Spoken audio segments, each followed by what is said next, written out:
Bismillahirrahmanirrahim. Assalamualaikum warahmatullahi wabarakatuh. Alhamdulillahirrabbilalamin. Wassalatu wassalamu ala asrofil anbiya'i wal mursalin wa ala alihi rasulillahi ajmain. Amma ba'du.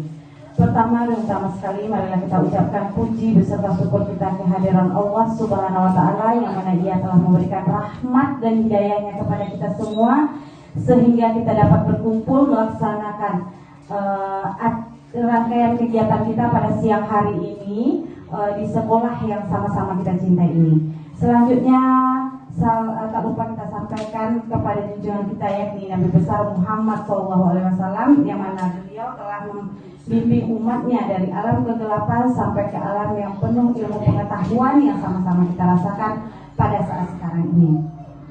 Yang sama-sama kita hormati Bapak dan Ibu yang hadir pada siang hari ini, dan yang sama-sama kita hormati pembicara seminar pada hari ini. Untuk susunan acara kita pada hari ini, yang pertama yaitu pembukaan yang sedang berlangsung, yang kedua acara inti, dan yang ketiga acara penutup. Untuk acara pembukaan sudah terlaksana. Untuk acara keduanya adalah acara inti. Kita persilahkan kepada pembicara. Kepada pembicara kita persilahkan dengan segala hormat. Terima kasih atas kesempatan yang telah diberikan. Bismillahirrahmanirrahim. Assalamualaikum warahmatullahi wabarakatuh. Waalaikumsalam warahmatullahi wabarakatuh.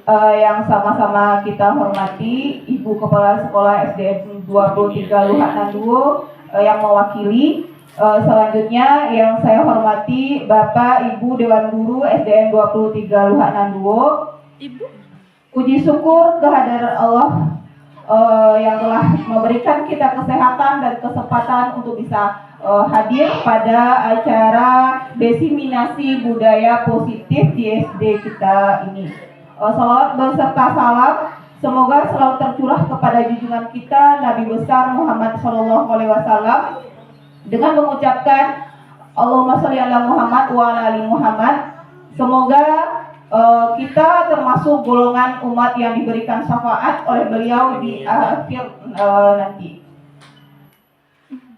Baiklah, Bapak Ibu guru hebat, terima kasih atas waktu yang diberikan kepada saya. Sebelum saya memaparkan materi budaya positif ini, izinkan terlebih dahulu saya memperkenalkan fasilitator saya, yaitu Bu Arnili Amril MPD, dan pengajar praktek saya yaitu Meli Guspitayanti. Kegiatan yang sedang dilakukan ini adalah bentuk aksi nyata dari kegiatan modul 1 pada calon guru penggerak, yang materinya sudah saya pelajari sebelumnya. Di sini saya ditugaskan untuk menyebarkan pemahaman dan pengalaman penerapan budaya positif. Nanti kalau saya ucapkan sebelum materi saya paparkan, kalau saya bilang nanti selamat pagi berarti tepuknya sekali. Kalau nanti selamat siang tepukannya 2 kali. Kalau selamat sore tepuknya 3 kali. Kalau selamat malam tidak bertepuk. Bisa dimengerti? Bisa. Saya mulai ya. Selamat pagi. Selamat pagi. Selamat siang. Selamat sore. Selamat malam.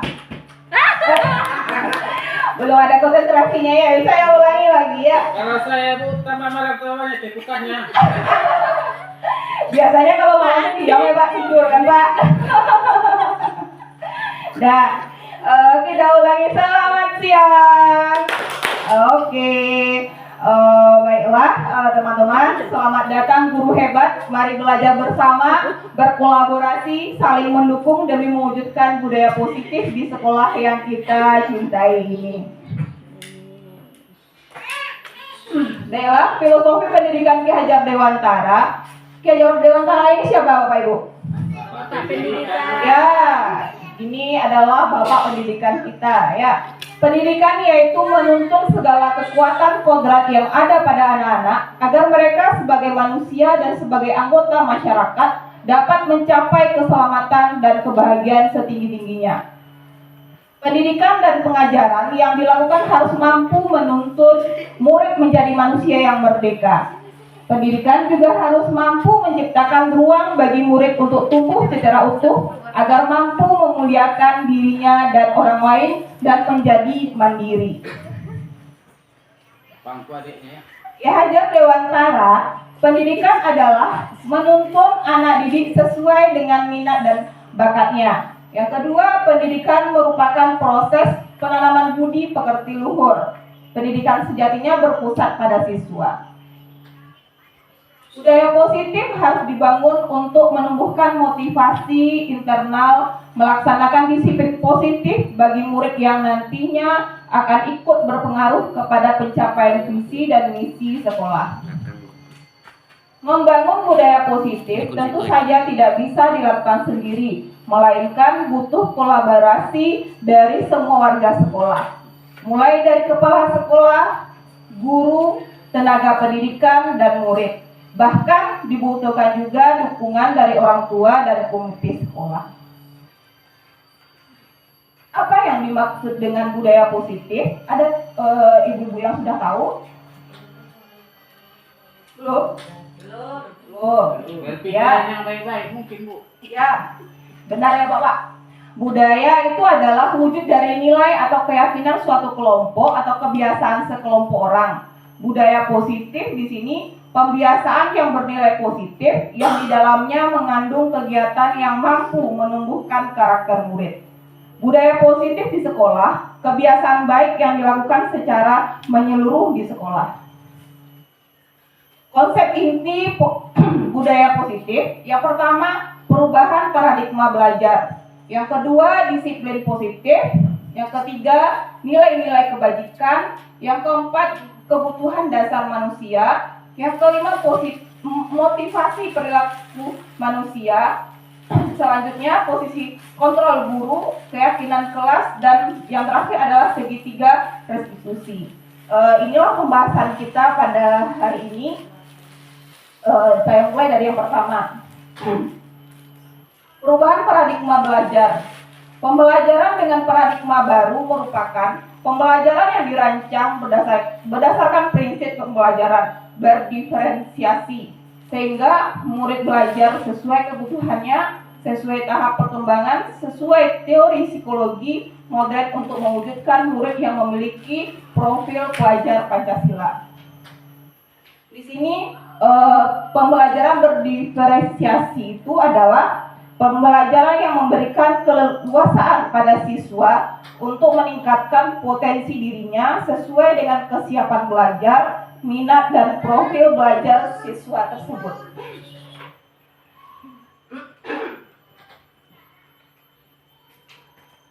Bagaimana seseorang bisa berubah dari paradigma stimulus respon kepada pendekatan teori kontrol? Menurut Stephen R. Covey, bila kita ingin membuat kemajuan perlahan, sedikit-sedikit, ubahlah sikap atau perilaku Anda. Namun, bila kita ingin memperbaiki cara-cara utama kita, maka kita perlu mengubah kerangka acuan kita. Seperti itu. Di sini ada perbedaan antara stimulus, respon, dan teori kontrol. Di sini stimulus respon itu realitas atau kebutuhan kita sama, sedangkan teori kontrolnya realitas kebutuhan kita berbeda. Pada stimulus respon, semua orang melihat hal yang sama. Teori kontrolnya, setiap orang memiliki gambaran yang berbeda. Yang ketiga, kita mencoba mengubah orang agar berpandangan sama dengan kita. Sedangkan teori kontrolnya, kita berusaha memahami pandangan orang lain tentang dunia. Yang selanjutnya, perilaku buruk dilihat sebagai suatu kesalahan. Teori kontrolnya, semua perilaku memiliki tujuan. Orang lain bisa mengontrol saya, itu stimulus respon. Sedangkan teori kontrolnya hanya Anda yang bisa mengontrol diri Anda. Stimulus respon yang selanjutnya, saya bisa mengontrol orang lain. Teori kontrolnya, Anda tidak bisa mengontrol orang lain. Pemaksaan ada pada saat bujukan gagal.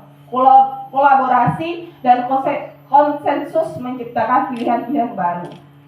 Model berpikir menang atau kalah, sedangkan teori kontrolnya model berpikir menang-menang, seperti itu. Itu perbedaan stimulus respon dengan teori kontrol. Miskonsepsi tentang teori kontrol. Ilusi guru mengontrol murid. Ilusi bahwa semua penguatan positif, efektif dan bermanfaat. Ilusi bahwa kritik dan membuat rasa bersalah mampu menguatkan karakter. Ilusi bahwa orang dewasa berhak memaksa. Seperti itu miskonsepsi tentang teori kontrol. Yang kedua, disiplin positif. Bapak pendidikan kita, Ki Hajar Dewantara, menyatakan bahwa di mana ada kemerdekaan, disitulah harus ada disiplin yang kuat. Sungguh pun disiplin itu bersifat self-disiplin, yaitu kita sendiri yang mewajibkan kita dengan sekeras-kerasnya. Tetapi itu sama saja, sebab jikalau kita tidak cakap melakukan self-disiplin, wajiblah penguasa lain mendisiplinkan diri kita. Dan peraturan demikian itulah harus ada di dalam suasana yang merdeka. Ini menurut Ki Hajar Dewantara mengenai disiplin positif. Di situ Ki Hajar Dewantara menyatakan bahwa untuk mencapai kemerdekaan atau dalam konteks pendidikan kita saat ini untuk menciptakan murid yang merdeka, syarat utamanya adalah harus ada disiplin yang kuat. Disiplin yang dimaksud adalah disiplin diri yang memiliki motivasi internal. Jika kita tidak memiliki motivasi internal, maka kita memerlukan pihak lain untuk mendisiplinkan kita atau motivasi eksternal. Karena berasal dari luar, bukan dari dalam diri kita sendiri.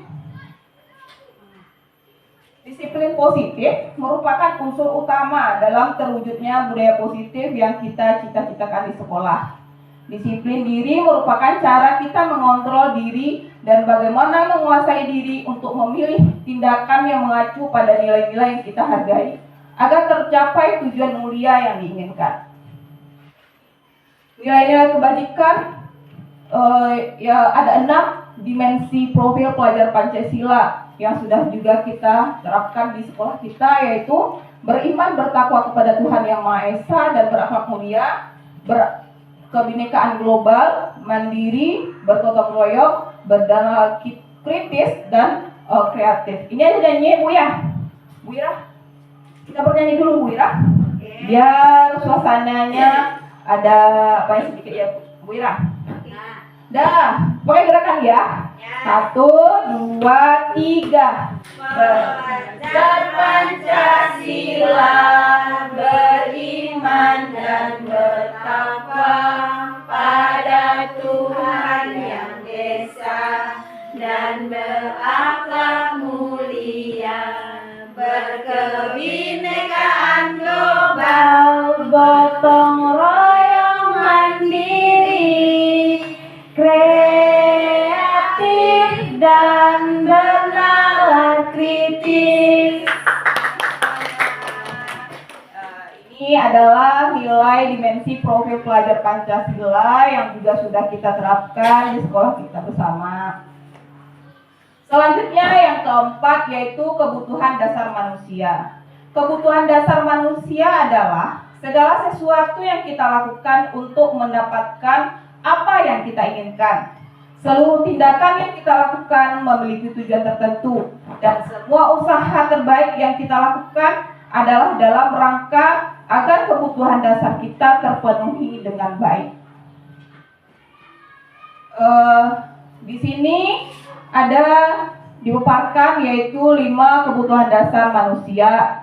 Yang pertama, bertahan hidup. Yang kedua, kasih sayang dan rasa diterima. Yang ketiga, penguasaan. Yang keempat, kebebasan. Dan yang kelima adalah kesenangan. Juga bisa dibaca mengenai 5 kebutuhan dasar manusia ini. Kita lanjut. Motivasi perilaku manusia. Yang pertama, untuk menghindari ketidaknyamanan atau hukuman. Yang kedua, untuk mendapatkan imbalan atau penghargaan dari orang lain. Itu termasuk motivasi eksternal. Yang ketiga, untuk menjadi orang yang mereka inginkan dan menghargai diri sendiri dengan nilai-nilai yang dipercaya. Ini termasuk motivasi internal. Apa di sini ada hukuman dengan penghargaan? Biasanya kita terapkan di sekolah. Apakah ini baik atau tidak, ibu-ibu? Menurut ibu-ibu, bapak-bapak, antara hukuman dengan penghargaan ini sama tidak? Konsekuensinya nanti ke anak? Berbeda. Ya, bisa kita lihat nanti perbedaannya ada yang positif, ada yang negatif. Ya, seperti itu. Ya, konteks pertama dalam benak kita ya. Hukuman dan penghargaan. Hukuman maupun penghargaan merupakan cara-cara mengontrol perilaku seseorang yang bisa menghancurkan potensi untuk pembelajaran sesungguhnya. Tadi di benak kita tadi antara hukuman dengan penghargaan itu positifnya, ya seperti itu. Yang hukuman itu adalah negatifnya. Sedangkan di sini ya hukuman itu maupun penghargaan merupakan cara-cara mengontrol perilaku seseorang yang bisa menghancurkan potensi untuk pembelajaran sesungguhnya. Hukuman akan menyakitkan bagi murid dalam jangka waktu yang lama. Begitu pula penghargaan yang diberikan secara terus-menerus akan memberikan dampak buruk terhadap murid. Apa contohnya? Misalnya ini anak kelas 1, dia bisa mendapatkan pertamanya karena kita spontanitas, kita kasih dia penghargaan atau bintang 1 atau hadiah langsung dengan dia bisa ke depan ya. Keesokan harinya dia bisa lagi, sehingga kita berikan lagi. Akhirnya dia melakukan sesuatu itu karena hadiah, karena imbalan. Seperti itu juga hukuman. Juga ada di benak kita dulu, bagaimana kita dulunya di sekolah dasar atau di sekolah mendapatkan hukuman oleh guru. Sampai sekarang tertanam nggak di kepala kita? Oh, itu ibu gurunya, kalau saya tidak dapat matematika, saya dihukum, dipukul tangannya. Nah, dari yang kedua ini, makanya dalam hukuman dan penghargaan ini dia sama. Ya, juga mengakibatkan nanti potensi untuk bisa menghancurkan potensi bagi anak itu sendiri. Di sini ada perbedaan hukuman, konsekuensi, dan restitusi. Ada 3 ya. Perbedaan hukuman, konsekuensi, dan restitusi. Hukuman datang dari guru. Murid hanya menerima saja tanpa ada kesepakatan. Yang konsekuensi artinya adanya kesepakatan antara guru dengan murid terkait apa yang akan terjadi apabila mereka tidak melakukan kesepakatan tersebut. Sedangkan restitusi itu murid sendiri yang akan menentukan langkah apa yang akan mereka tempuh untuk menyelesaikan masalah yang dihadapi. Di sini nanti ada. Untuk ini udah bisa dipahami Bapak Ibu?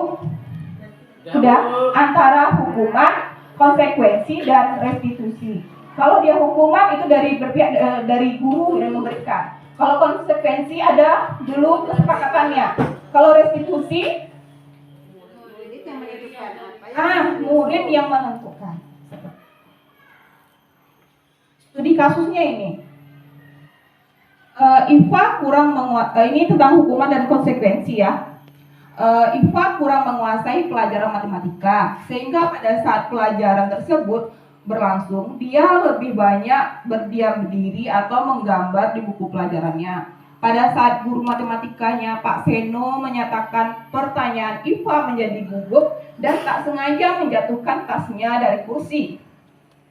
Serta tiba-tiba menjadi gagap pada saat berupaya menjawab. Seluruh kelas pun tertawa melihat perilaku IPA yang bicara tergagap dan terkejut tersebut. Pak Seno pada saat itu membiarkan teman-teman IPA mentertawakan IPA yang tergagap dan malu luar biasa. Dan malahan minta IPA yang untuk maju ke depan dan berdiri di depan kelas sambil mengangkat sebelah kakinya karena tidak bisa menjawab pertanyaan Pak Seno. Kelas makin gaduh dan anak-anak pun tertawa melihat IPA di depan kelas. Studi kasusnya, yang pertama, setujukah Bapak Ibu dengan tindakan Pak Seno terhadap IPA? Tidak. Tidak. Mengapa Bapak? Bisa dijabarkan? Atau Ibu? Mengapa tidak? Mengapa tidak? Bu Ira bisa? Mengapa tidak? Katanya setuju atau tidak? Tidak setuju. Mengapa tidak setuju? Studi kasusnya saya nggak sepenuhnya. Ya, tadi saya ringkas. IPA ini ditanya sama apa? Sebelumnya tepuk siang, tepuk malam. Memang tidak sering konsentrasi ya Pak Andri ya. Malam. Nah, tadi ceritanya seperti ini. Ya, IPA ini kurang menguasai materi, sehingga saat dia dipanggil dia gagap. Jatuh tasnya, dia gagap menjawab pertanyaan dari Pak gurunya. Tetapi Pak guru ini malah membiarkan si IPA ini ditertawakan oleh teman-temannya. Tetap dia menyuruh si IPA ini berdiri di depan kelas sambil mengangkat sebelah kaki katanya. Kita sepakat tadi, ya. Salah satu juga Bapak Ibu dengan tindakan Pak Seno terhadap IPA? Tidak. Mengapa demikian? Karena Apa tadi? Setujukah Bapak dan Ibu dengan tindakan Pak Seno terhadap IPA? Di sini saya menjawab tidak. Kenapa? Karena Pak Seno di dalam kejadian ini, Pak Seno tidak memperhatikan mental si anak, karena si anak sudah kelihatan gugup dan ditertawakan oleh teman-temannya dan tidak ada larangan dari bapak gurunya. Oke, terima kasih. Yang kedua, ya benar sekali itu ya. Yang kedua, menurut Bapak Ibu, tindakan Pak Seno terhadap IPA adalah sebuah hukuman atau konsekuensi? Hukuman. Kenapa? Melakukan hukuman itu karena bersifat satu arah. Ya benar sekali. Tepuk tangan dulu untuk Pak. Ya benar sekali ya. Di sini Bapak Seno ini di sini hukuman atau konsekuensi itu dinyatakan dengan hukuman katanya karena dia sebelah pihak katanya ya. Kalau di sini ada hukuman konsekuensi. Yang pertama boleh dicatat dulu ya, boleh dicatat dulu atau dibaca di sini. Kita akan memilah antara hukuman dan konsekuensi. Ya, yang pertama, mencatat 100 kali di dalam buku kalimat, saya tidak akan terlambat lagi karena terlambat ke sekolah. Hukuman atau konsekuensi boleh disimpan di kepalanya dulu. Terus yang kedua, lari mengelilingi lapangan basket 2 kali karena terlambat hadir di sekolah. Simpan dulu ya Bu. Yang ketiga, murid diminta untuk push up 15 kali karena tidak menggunakan masker ke sekolah. Yang keempat, menggantikan kertas tugas teman yang telah dicoret-coret, membersihkan tumpahan air di meja tulis karena tersenggol pada saat belajar. Yang kelima, murid disuruh untuk mengenakan sepatu seharian di sekolah karena tidak mengenakan sepatu hitam.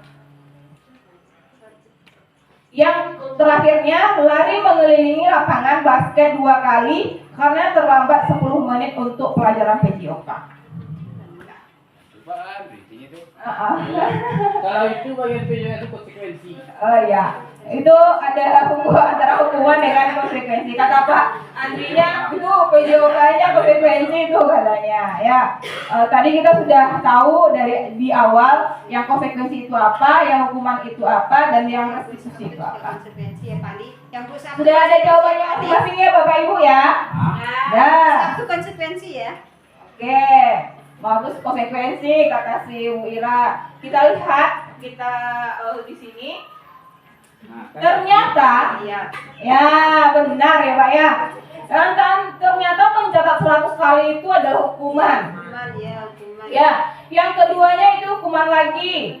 Yang ketiga hukuman lagi karena satu arah dari guru saja tanpa ada kesepakatan awal dengan muridnya. Yang keempat konsekuensi menggantikan kertas tugas teman yang telah dicoret-coret. Di sini mungkin termasuk konsekuensi karena di awal belajarnya mereka sudah melakukan kesepakatan kelas. Yang selanjutnya membersihkan tumpahan air di meja tulis karena tersenggol pada saat belajar, itu konsekuensi juga. Yang selanjutnya hukuman dan yang kata Bapak Andri tadi itu lari mengelilingi lapangan basket 2 kali karena terlambat 10 menit untuk pelajaran PJOK itu adalah konsekuensi. Ya Pak ya, benar Bapak.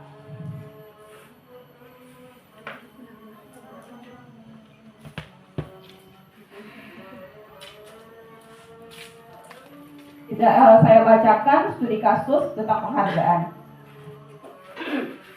Ibu Anas, guru kelas 2 SD, mendapatkan masalah. Murid-muridnya tidak bisa tertib berdiri antri di depan pintu kelas dan selalu beribut masuk ke dalam kelas setelah jam istirahat usai. Ini tentunya sangat mengganggu proses pembelajaran di mana kelas tidak dapat mulai tepat waktu karena Ibu Anas sibuk menenangkan murid-muridnya untuk waktu yang cukup lama. Akhirnya Bu Anas berpikir cepat dan mengandalkan stiker bintang. Setiap murid-muridnya akan masuk kelas usai jam istirahat. Bu Anas dan akan mengiming-imingi murid-muridnya dengan stiker bintang.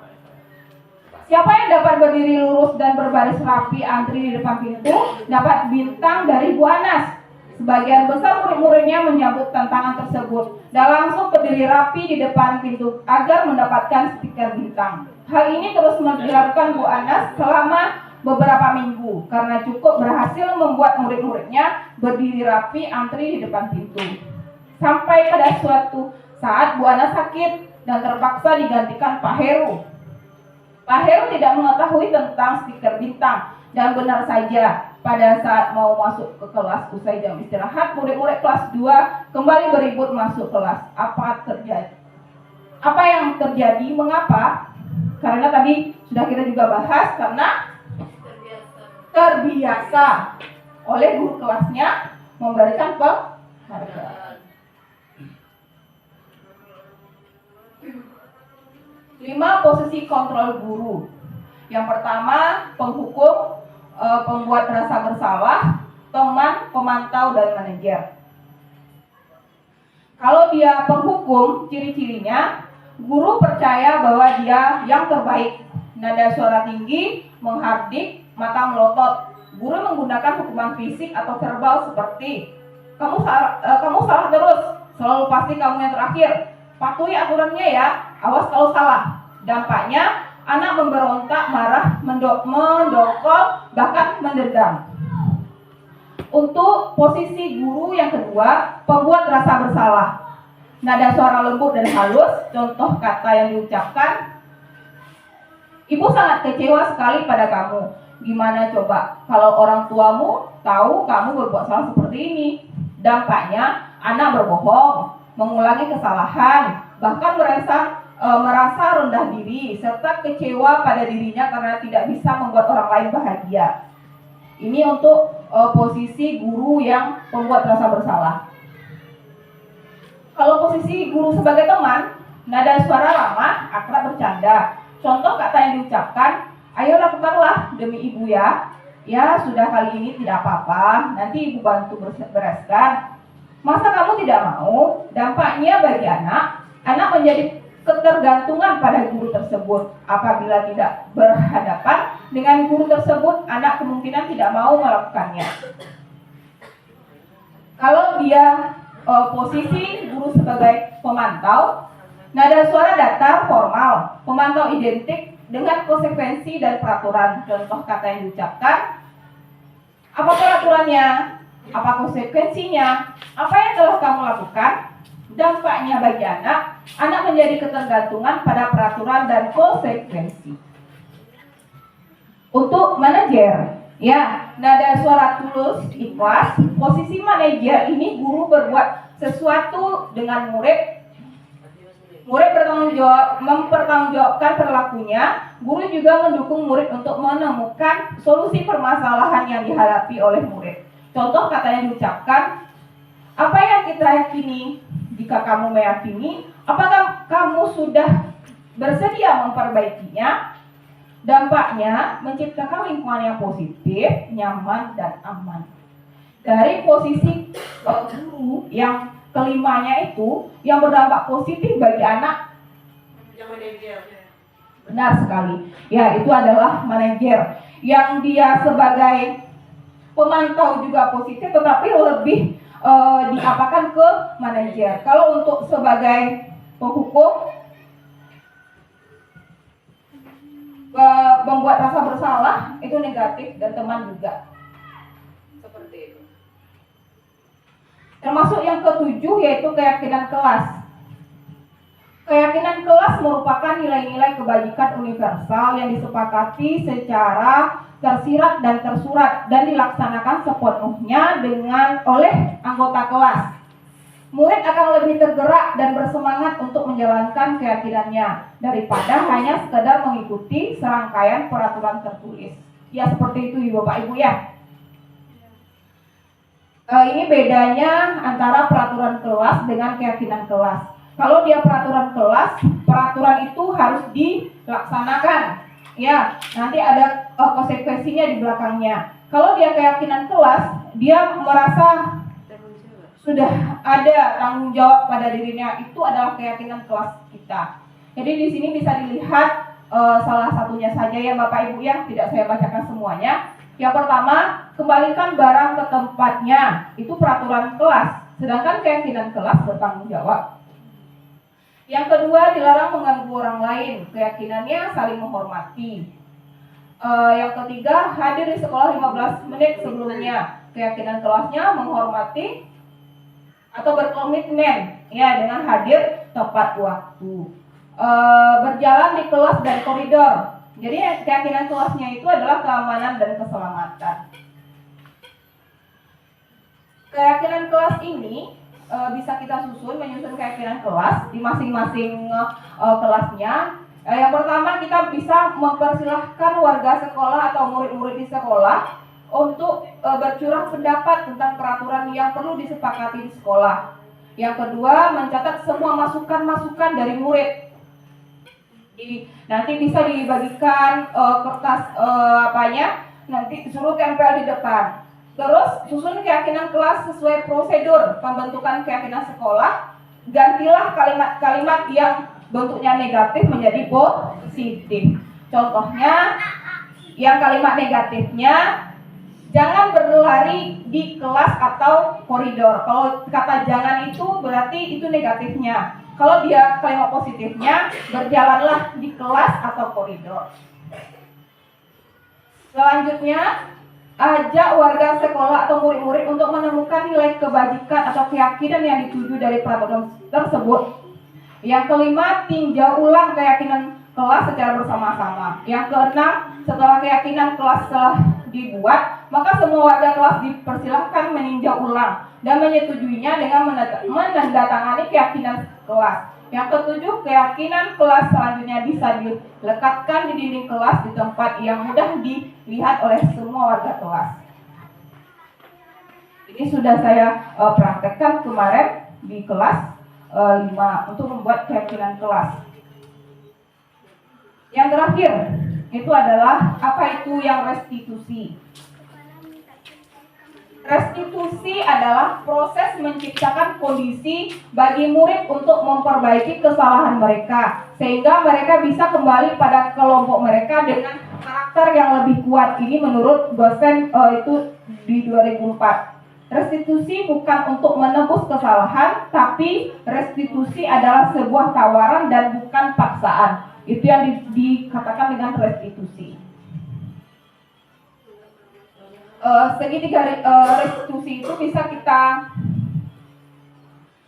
buat dengan segitiga restitusi.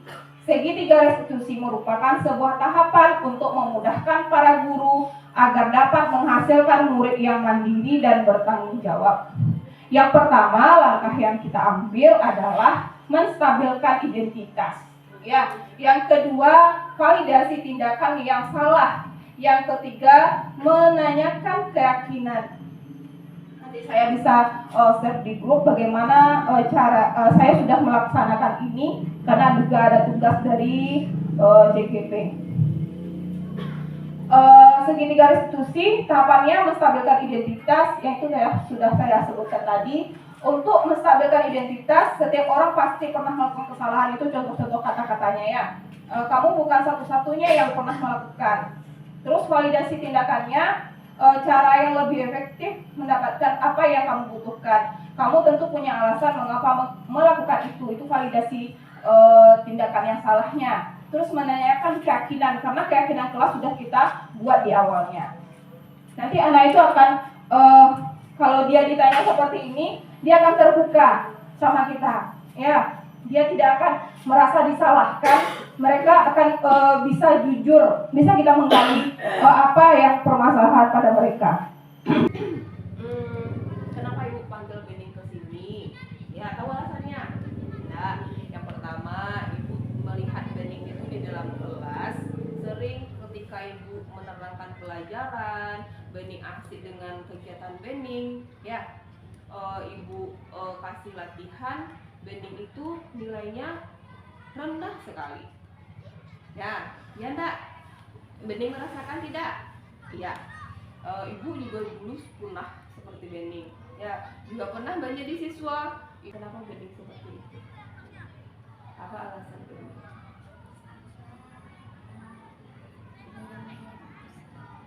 Sebuah kirim surat, apa isinya?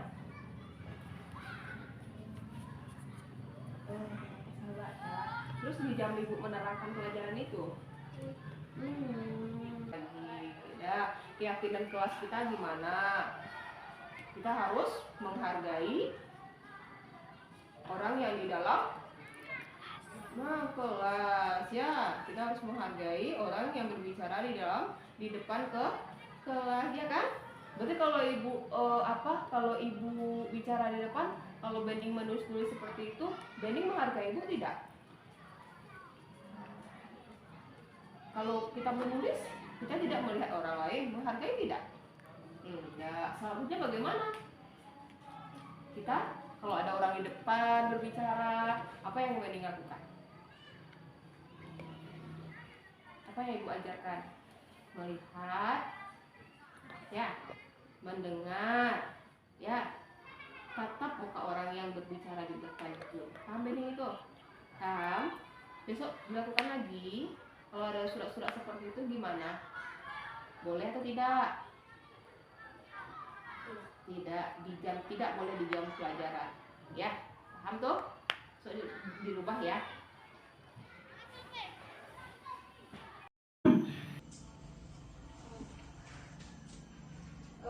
Demikianlah pemaparan materi modul 1.4 calon guru penggerak yang sudah saya pelajari.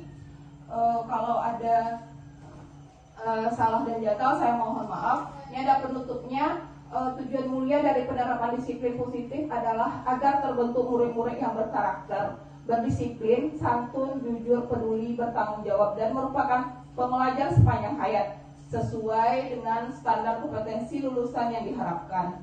Dalam rangka menciptakan lingkungan yang positif, maka setiap warga sekolah dan pemangku kepentingan perlu saling mendukung, menghayati, dan menerapkan nilai-nilai kebajikan yang telah disepakati bersama. Terima kasih atas kesempatan yang sudah diberikan kepada saya untuk hari ini. Banyak maaf dalam penyampaian, mungkin ada kesalahan saya, dan mohon maaf juga menyita waktu Bapak Ibu. Hari ini saya sudahi. Assalamualaikum warahmatullahi wabarakatuh.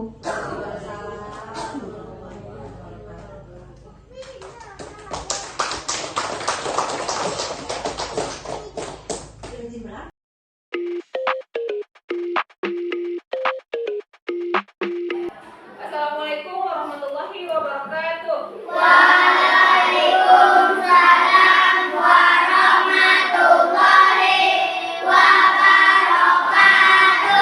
Hari ini kita akan membuat keyakinan kelas, ya, yang tujuannya untuk kita itu bisa tertib di dalam kelas, kita bisa belajar dengan baik tanpa ada masalah nantinya.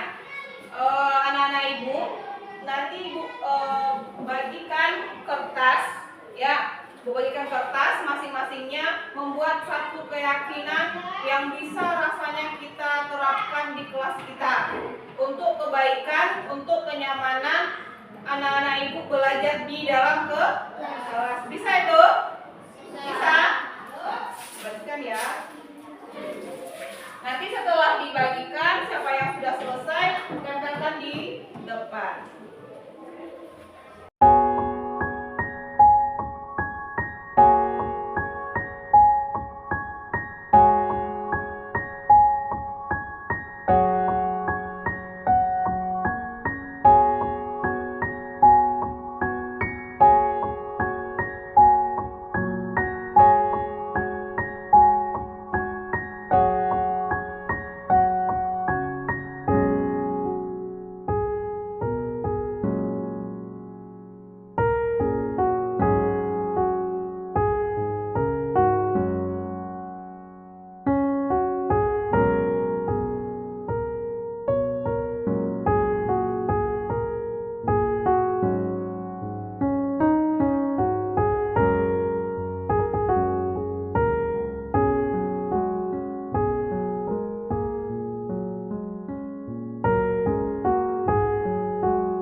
Kita seleksi lagi apa yang sudah kita buat.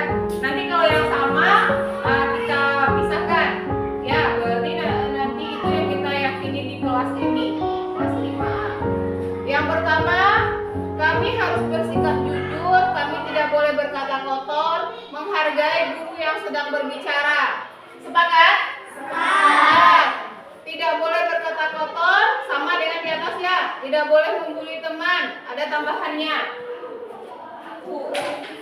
Ya, membuli. Oke, tidak boleh berkata kotor, tidak boleh menghina.